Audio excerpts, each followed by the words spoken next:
اعوذ باللہ من الشیطان الرجیم بسم اللہ الرحمن الرحیم اللہم صلی علی محمد وآل محمد۔ مومنین کرام، 9 ربیع الاول قریب ہے اور 8 ربیع الاول شہادت امام حسن عسکری علیہ السلام کا دن ہے۔ 8 ربیع الاول غم کا دن ہے۔ 9 ربیع الاول ہمارے ہاں یعنی فقہ جعفریہ میں خوشی کا دن ہے۔ اس کو فرحت زہرا سلام اللہ علیہا کا دن بھی کہا جاتا ہے۔ مومنین نے کہا کہ آپ اس پر ایک لیکچر بنائیں، فرحت زہرا کیوں کہا جاتا ہے، اس دن کے کوئی اعمال ہیں یا نہیں ہیں، اور اس دن کیا کرنا چاہیے۔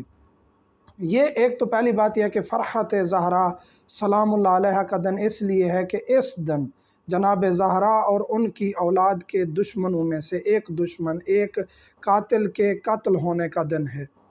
جو اہل بیت علیہ السلام کو جنہوں نے اذیت دی، بی بی کو اذیت دی، ان کی اولاد کو اذیت دی، مولا حسین علیہ السلام کو اذیت دی، مولا امیر کائنات کو اذیت دی، ان قاتلوں میں سے، ان دشمنوں میں سے ایک دشمن کے قتل ہونے کا دن ہے۔ اس کے بعد جو وجہ ہے سب سے زیادہ خوشی کی وہ یہ ہے کہ امام عصر، امام مہدی عجل اللہ تعالی فرجہ الشریف کی امامت اور ان کی سرداری کا پہلا دن ہے، یعنی تاج پوشی امام عصر علیہ السلام ہے۔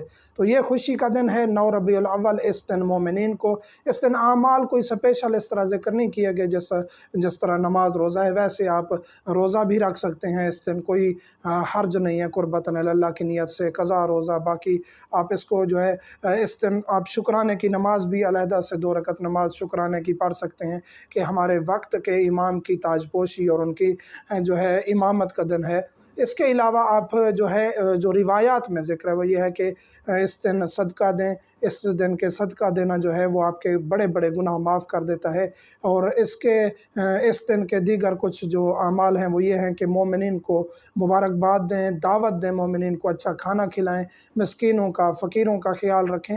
تو ہمارا جو تہوار بھی ہوتا ہے فقہ جعفریہ میں، چاہے عید غدیر اکبر ہو، دیگر ہوں، تو وہاں یہی ترویج دی جاتی ہے کہ مومنین کا خیال رکھا جائے، صدقہ دیا جائے، مومنین کے لیے کچھ کیا جائے۔ تو اس دن بھی اچھے کپڑے پہنیں، خوشی منائیں، اہل بیت علیہ السلام کا ذکر کریں، مومنین کا خیال رکھیں۔ یہ اعمال ہیں۔ اس کے علاوہ دیگر کوئی سپیشل نماز روزہ ذکر نہیں کیا گیا، اور اسباب جو تھے وہ ہم نے ذکر کر دیے ہیں کہ کون کون سے سبب ہیں جن کی وجہ سے 9 ربیع الاول خوشی کا دن ہے۔ لیکن یہاں معذرت کے ساتھ بعض مومنین اس دن یا 9 کی رات نعوذ باللہ من ذالک غلط حرکات کرتے ہیں، خوشی کے جشن کے نام پہ غلط چیزیں، غلط رسومات، نعوذ باللہ۔ یہاں کہنا بھی مجھے عجیب محسوس ہو رہا ہے، لیکن ناچ گانا فلاں یہ سب بہتر جانتے ہیں مومنین کے بعض جگہوں پہ کیا ہوتا ہے۔ تو ان لوگوں سے ہمارا کوئی واسطہ نہیں ہے۔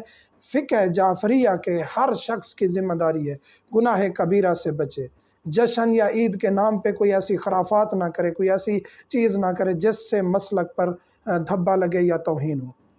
مومنین سے ملتمس ہوں خصوصی دعاؤں میں ہمیں یاد رکھا کریں۔ ہر دعا اور ہر مناجات میں ہر مومن کے لیے ہم ذکر بھی کرتے ہیں اور ان کے لیے مغفرت اور ان کی طول عمر اور صحت کے لیے دعا بھی کرتے ہیں۔